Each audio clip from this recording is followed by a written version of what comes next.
In this video, you'll learn how to create an email template on Mailchimp. By following these steps, you will be able to design and save a reusable template for your email campaigns. Begin by navigating to the Mailchimp homepage, open your web browser and enter the Mailchimp URL. Once the page loads, ensure you are on the home screen, which features your dashboard and recent campaigns. Next, locate the option labeled Use a Recent Email. This can be found on your dashboard. Clicking this will display a list of your recent email campaigns. It may take a moment for the campaigns to load, depending on your internet speed. After the recent emails have appeared, find the campaign you want to replicate. Click on the button labeled Replicate next to this campaign. This action will create a copy of the selected email, allowing you to customize it into a template.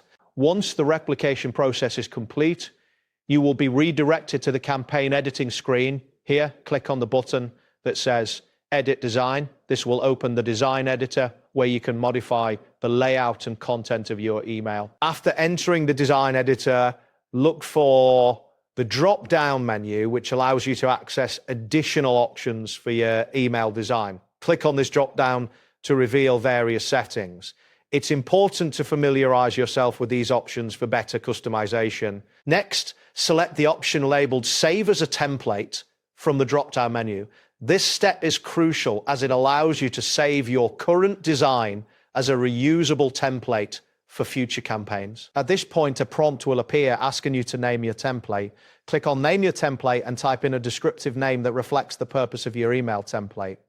This helps you easily identify it later. After naming your template, click on the button that says Save to finalize the creation process. This action ensures that your template is stored in your Mailchimp account for future use. Finally, you can return to your campaign by clicking on the option labeled Return to Campaign. This will take you back to the main campaign page where you can see your newly created template listed among your other campaigns. That wraps up today's guide. Thanks for watching and catch you in the next tutorial.